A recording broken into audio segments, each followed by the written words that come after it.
죽으러 간 그날, 한 마리 개가 저를 막았습니다. 부산항 국제선 터미널. 저는 아무에게도 들키지 않고 사라지고 싶었습니다. 그런데 단이라는 이름의 탐지견이 제 앞에서 멈춰 섰습니다. 마약도 폭발물도 아니었습니다. 그 개는 제 뱃속에 있는 아기의 위기를 먼저 알아차렸고 병원으로 실려간 저는 그곳에서 살아야 하는 이유를 마주하게 되었습니다. 제가 어떻게 살아 돌아오게 되었는지, 그리고 그날 이후 어떤 기적이 시작되었는지 제 이야기 끝까지 들어주세요. 부산항 국제선 터미널의 오후 2시 늦가을 햇살이 유리창을 통해 대합실을 비추고 있었습니다. 정희선은 플라스틱 의자에 앉아 무릎 위에 올린 작은 가방을 꽉 붙잡고 있었죠. 32살의 나이가 무색할 정도로 창백한 얼굴에는 생기라곤 찾아볼 수 없었습니다. 2달 전까지만 해도 이선은 부산 시내 종합병원 소아암병동의 베테랑 간호사였어요. 아이들이 그를 이서 언니라고 부르며 따랐고 동료들은 그의 밝은 웃음소리에 힘을 얻곤 했습니다. 하지만 지금의 이선은 그때의 모습과는 전혀 달랐죠. 오사카행 1130호 승선 안내를 시작하겠습니다. 방송이 울려 퍼지자 이선은 천천히 고개를 들었습니다. 배 시간이 가까워지고 있었어요. 가방 속에는 여권과 편도 승선권 그리고 얼마 안 되는 현금이 전부였습니다. 돌아올 생각은 없었거든요. 3달 전 받은 진단서가 떠올랐습니다. 선천성 심장 판막증이 악화되어 수술이 필요하다는 의사의 말과 함께 뜻밖의 임신 소식까지 들었던 그날을 잊을 수 없었어요. 기쁨보다는 절망이 먼저 찾아왔죠. 아이 아버지인 병원 레지던트 김민주는 이서에게 차갑게 말했었습니다. 이서 씨, 우리 관계는 여기까지입니다. 제 앞길에 방해가 되는 일은 하지 마세요. 그 순간 이서의 마음속에서 무언가가 완전히 부서져 버렸어요. 사랑한다고 속삭이던 사람이 자신과 뱃속 아이를 짐덩어리 취급하는 현실 앞에서 모든 희망이 사라졌습니다. 병원에 사직서를 내고 집도 정리했죠. 아무도 자신을 찾지 않을 곳으로 떠나고 싶었습니다. 승객 여러분께서는 보안 검색대로 이동해 주시기 바랍니다. 이선은 무거운 몸을 일으켜 세웠습니다. 뱃속 아이도 자신의 생명도 이제 중요하지 않았어요. 그저 모든 것이 끝나기를 바라는 마음뿐이었습니다. 보안 검색대 앞에는 예상보다 많은 사람들이 줄을 서 있었습니다. 이선은 천천히 뒤쪽에 서서 차례를 기다렸어요. 앞쪽에서는 보안 요원들이 승객들의 가방을 열어보고 금속 탐지기를 이용해 검사를 진행하고 있었죠. 그때 이서의 시선에 들어온 것은 보안 요원 옆에서 꼬리를 흔들고 있는 중형견이었습니다. 갈색과 흰색이 섞인 털을 가진 개가 승객들 사이를 천천히 돌아다니며 냄새를 맡고 있었어요. 목에 걸린 조끼에는 탐지견 단이라는 글씨가 선명하게 적혀 있었습니다. 단이는 구조견 출신으로 유명한 개였어요. 3년 전 시내 고아원에서 발생한 화재 당시 아이들을 구조하며 전국적으로 알려졌죠. 은퇴 후에는 부산항에서 마약 탐지견으로 제2의 견생을 시작했습니다. 온순한 성격과 뛰어난 후각으로 보안팀의 든든한 동반자가 되어 있었어요. 이서의 차례가 다가왔습니다. 가방을 컨베이어 벨트에 올리고 금속 탐지기를 통과하려는 순간이었어요. 갑자기 단이가 이서 앞에서 멈춰 섰습니다. 평소와는 다른 날카로운 눈빛으로 이서를 바라보더니 짧고 강한 소리로 짖기 시작했어요. 왈, 왈, 왈. 단이의 갑작스러운 반응에 주변 승객들이 하나둘 고개를 돌렸습니다. 보안 요원인 박성호 주임도 당황한 표정을 지었어요. 10년 넘게 탐지견과 함께 일해온 그도 이런 상황은 처음이었습니다. 단이야, 뭐가 문제니? 박성호가 단이에게 다가가자 걔는 더욱 격렬하게 짖으며 이서의 복부 쪽을 향해 코를 들이밀었습니다. 이서는 얼굴이 하얗게 질려 뒷걸음질을 쳤어요. 저는 아무것도 가지고 있지 않습니다. 하지만 단이는 멈추지 않았습니다. 오히려 더욱 간절한 듯 울부짖으며 이서 주변을 맴돌았어요. 다른 승객들이 수군거리기 시작했습니다. 마약인가요? 왜 저렇게 짖는 거죠? 이서의 심장이 빠르게 뛰기 시작했습니다. 예상치 못한 상황에 온몸이 떨렸어요. 그저 조용히 떠나고 싶었을 뿐인데 모든 시선이 자신에게 집중되고 있었습니다. 박성호 주임은 당황스러운 상황을 정리하기 위해 동료 보안 요원들을 불렀습니다. 다니의 반응이 예사롭지 않았거든요. 지금까지 다니가 이렇게 격렬하게 반응한 적은 마약이나 폭발물을 발견했을 때뿐이었어요. 승객분, 죄송하지만 별도 검사를 받으셔야겠습니다. 이선은 고개를 끄덕였습니다. 거부할 힘도 이유도 없었어요. 보안 요원들은 이서를 별도의 검사실로 안내했습니다. 다니는 여전히 이서를 따라오며 불안한 듯 낑낑거렸어요. 검사실에서 여성 보안 요원이 이서의 가방을 하나하나 뒤져봤습니다. 옷가지 몇 벌과 세면도구, 그리고 얼마 안 되는 현금이 전부였어요. 의심스러운 물건은 전혀 없었습니다. 금속 탐지기로 신체 검사도 실시했지만 역시 아무것도 나오지 않았어요. 이상하네요. 다니가 왜 이러는 걸까요? 여성 보안 요원이 고개를 갸웃거렸습니다. 하지만 다니는 검사실 밖에서 여전히 짖고 있었어요. 마치 무언가 급한 일이 있다는 듯이 말이죠. 박성호 주임이 검사 결과를 확인한 후 난감한 표정을 지었습니다. 규정상 더 이상 승객을 붙잡아 둘 이유가 없었어요. 하지만 다니의 행동이 너무나 이상했습니다. 10여 년간 함께 일하며 쌓아온 신뢰 때문에 그는 다니의 본능을 무시할 수 없었어요. 혹시 몸이 아프시거나 하지는 않으신가요? 다니가 평소와 다르게 반응하고 있어서요. 이선은 잠시 망설였습니다. 사실 배가 아프긴 했어요. 아침부터 계속 가벼운 복통이 있었지만 스트레스 때문이라고 생각했었죠. 하지만 지금 상황에서 그런 이야기를 할 이유는 없다고 생각했습니다. 괜찮습니다. 별다른 이상은 없어요. 그런데 바로 그 순간이었습니다. 이서가 일어서려다가 갑자기 휘청거리며 의자에 다시 주저앉았어요. 얼굴이 더욱 창백해지면서 이마에 식은땀이 맺혔습니다. 복부에서 느껴지는 통증이 갑자기 심해졌거든요. 검사실 밖에서 다니의 짖는 소리가 더욱 절박해졌습니다. 꼬리는 바닥에 떨어뜨린 채 앞발로 문을 긁고 있었어요. 마치 빨리 안으로 들어가야 한다는 듯이 말이죠. 박성호 주임은 더 이상 주저할 수 없다고 판단했습니다. 다니의 행동과 승객의 상태 변화가 우연의 일치일 리 없었어요. 그는 즉시 터미널 내 의무실에 연락을 취했습니다. 의무실입니다. 승객 한 분이 갑자기 몸이 안 좋아지신 것 같아요. 즉시 와주실 수 있나요? 다니는 의무실 직원이 오는 동안에도 계속 문 앞에서 서성거렸습니다. 때로는 하늘을 보며 길게 울기도 했어요. 그 모습을 본 보안 요원들은 뭔가 심상치 않다는 것을 직감적으로 느꼈습니다. 의무실 간호사가 도착했을 때 이서의 상태는 더욱 악화되어 있었습니다. 얼굴은 종이처럼 하얗게 질려 있었고 숨을 가쁘게 몰아쉬고 있었어요. 간호사는 즉시 이서의 맥박과 혈압을 재기 시작했습니다. 혈압이 많이 낮아져 있어요. 맥박도 불규칙하고요. 간호사의 표정이 심각해졌습니다. 이서는 복부를 감싸 안으며 신음을 내뱉었어요. 통증이 점점 심해지고 있었거든요. 그때 이서 자신도 느꼈습니다. 다리 사이로 따뜻한 액체가 흘러내리는 것을 말이죠. 피가 나고 있어요. 이서의 목소리는 떨리고 있었습니다. 간호사가 급히 확인해 보니 정말로 출혈이 시작되고 있었어요. 이는 단순한 복통이 아니라 응급 상황임을 의미했습니다. 검사실 밖에서 다니의 울음소리가 더욱 격렬해졌습니다.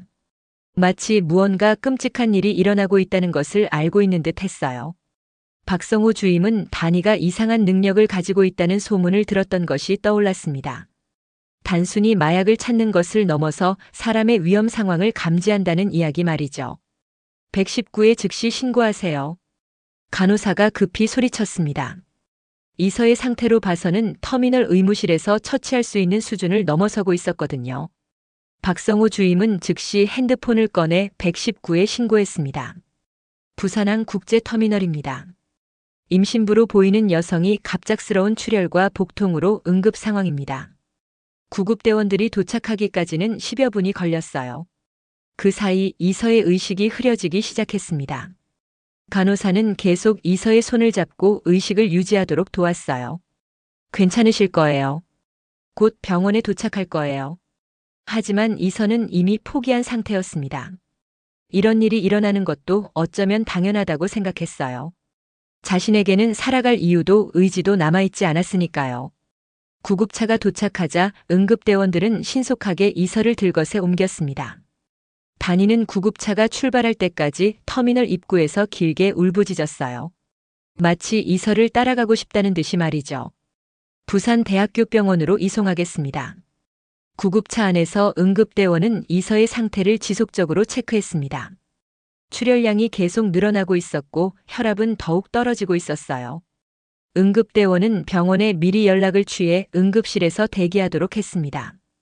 구급차가 병원에 도착할 때까지 이서는 의식을 간신히 유지하고 있었어요. 하지만 마음속으로는 이미 모든 것을 놓아버린 상태였습니다.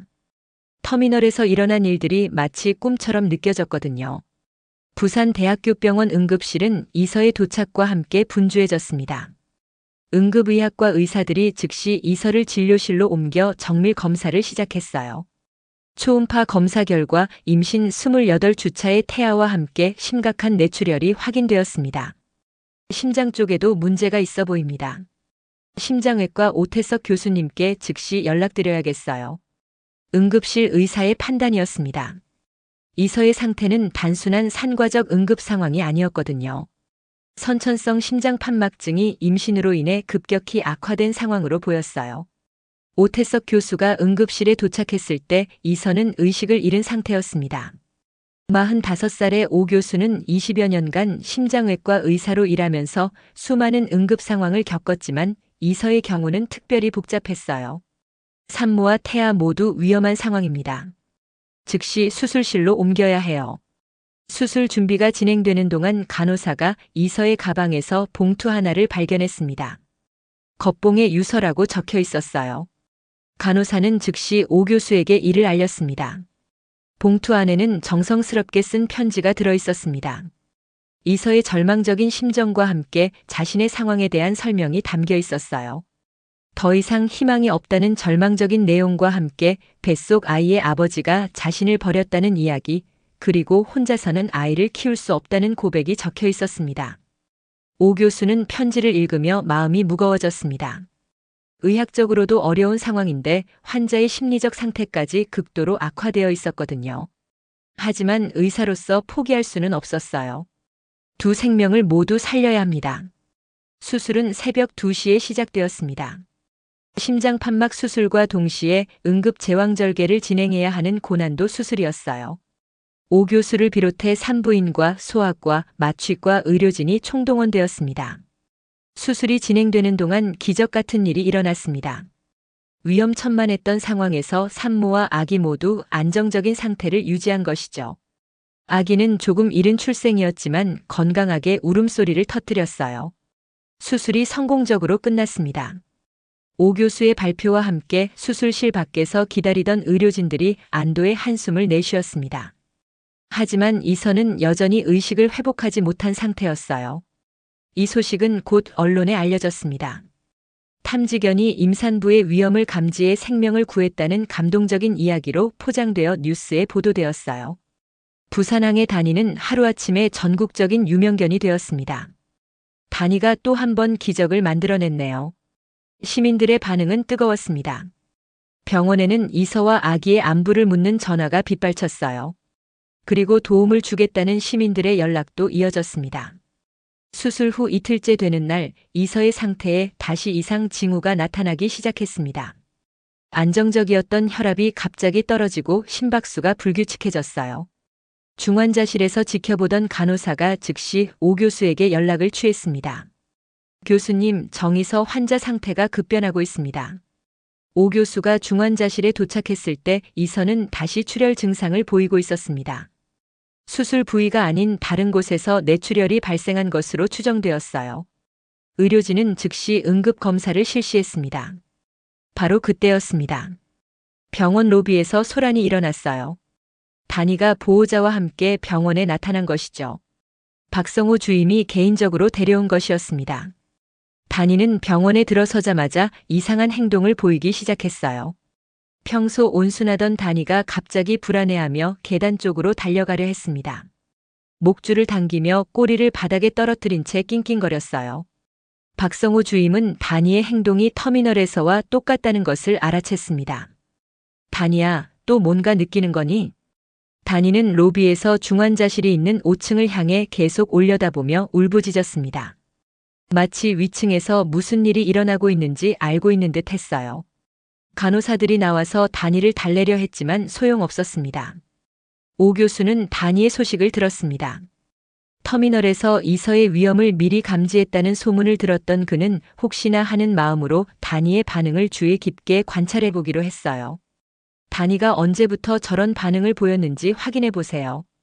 간호사가 확인해 본 결과 다니가 병원에 도착한 시간과 이서의 상태가 급변한 시간이 거의 일치했습니다.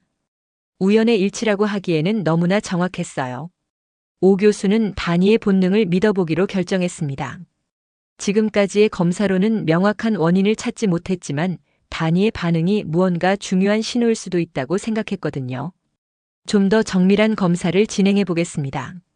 추가 검사 결과 이서의 심장 근처에서 작은 혈관 파열이 발견되었습니다. 첫 번째 수술에서 놓친 부분이었어요. 만약 다니의 경고를 무시했다면 이서는 위험한 상황에 빠질 뻔했습니다. 의료진은 이제 다니의 능력을 진지하게 받아들이기 시작했어요. 과학적으로 설명하기는 어렵지만 다니가 사람의 생명 위험을 미리 감지하는 특별한 능력을 가지고 있다는 것을 인정할 수밖에 없었습니다. 다니 덕분에 또 한 번 위기를 넘겼네요. 오 교수는 다니를 보며 고개를 끄덕였습니다. 의학의 한계를 동물의 본능이 보완해주는 놀라운 경험이었어요. 이제 의료진은 다니의 반응을 하나의 중요한 진단 도구로 받아들이기 시작했습니다. 재수술을 위한 준비가 다시 시작되었습니다. 이서의 상태는 여전히 불안정했고 더욱 심각한 문제가 발견되었어요. 뱃속 아기의 심박수가 급격히 떨어지고 있었거든요.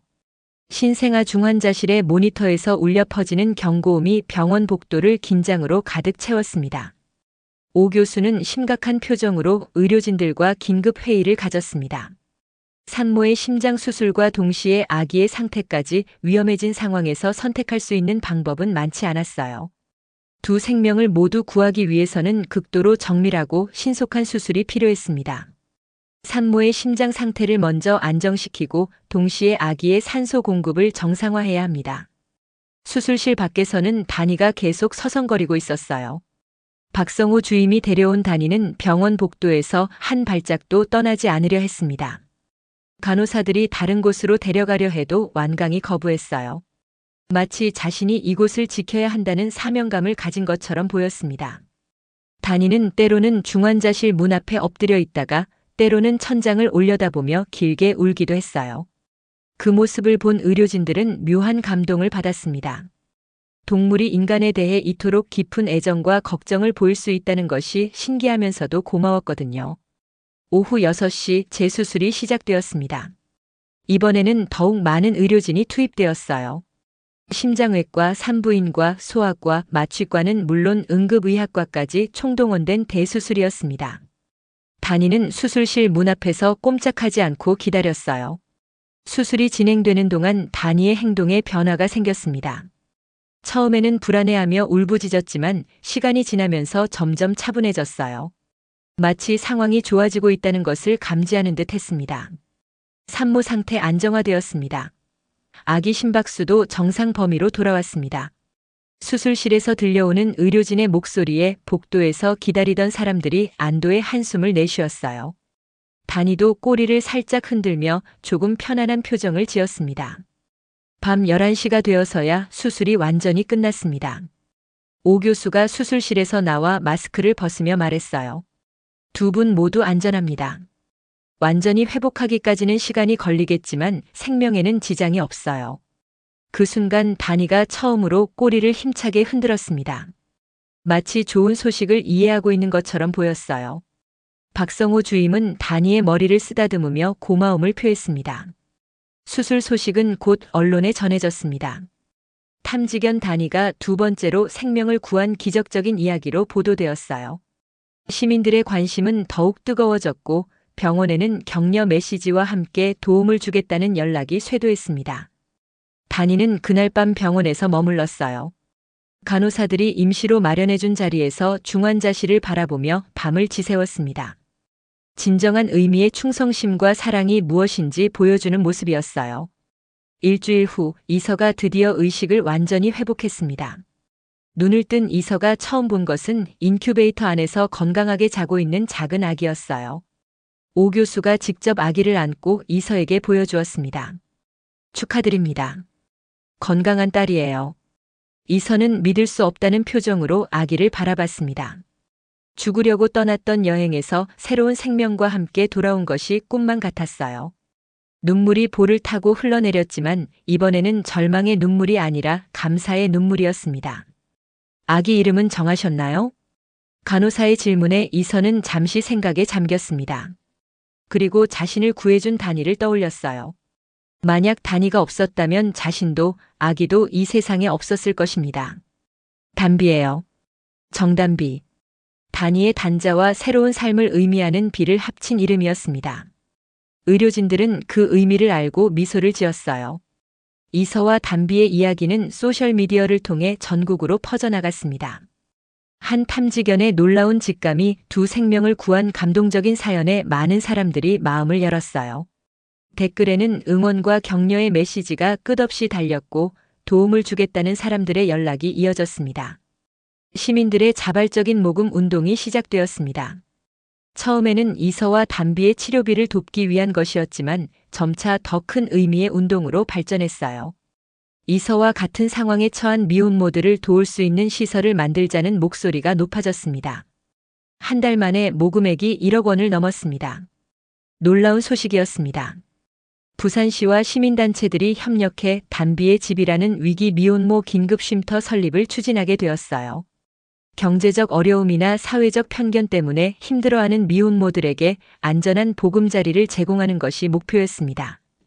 이서는 퇴원 후 담비의 집 설립 준비에 직접 참여했습니다. 자신과 같은 절망을 겪는 사람들이 더 이상 생기지 않기를 바라는 마음이었어요. 간호사로서의 경험과 직접 겪은 시련을 바탕으로 실질적인 도움을 줄 수 있었습니다. 다니에게도 특별한 선물이 주어졌습니다. 부산항에서의 공식 임무를 마친 다니는 은퇴 후 담비의 집의 명예 마스코트로 새로운 역할을 맡게 되었어요. 이곳을 찾는 사람들에게 위로와 희망을 주는 특별한 존재가 된 것이죠. 다니야, 고마워. 너 덕분에 우리가 살았어. 이서가 다니를 쓰다듬으며 말했을 때 다니는 꼬리를 흔들며 이서의 손을 살짝 핥았습니다. 마치 이 모든 것이 자신의 사명이었다는 듯이 말이에요. 6개월 후 담비의 집이 정식으로 문을 열었습니다. 개관식에는 이서와 담비 그리고 다니가 함께 참석했어요. 많은 시민들과 언론이 지켜보는 가운데 새로운 희망의 공간이 탄생한 순간이었습니다. 다니는 이제 매일 담비의 집에서 사람들을 맞이합니다. 때로는 위기에 처한 임산부의 곁을 지키고 때로는 아이들과 함께 뛰어놀며 웃음을 선사해요. 생명을 구하는 영웅견에서 희망을 나누는 치유견으로 새로운 견생을 시작한 것입니다. 이서와 담비도 담비의 집에서 새로운 삶을 꾸려가고 있습니다. 절망 끝에서 찾은 희망이 이제는 다른 사람들에게도 전해지고 있어요. 다니가 보여준 무조건적인 사랑과 헌신이 만들어낸 기적적인 이야기는 지금도 계속되고 있습니다. 지금까지 긴 영상 시청해 주셔서 감사합니다. 이야기가 마음에 드셨다면 구독, 좋아요도 부탁드려요. 다음 이야기도 기대해 주세요.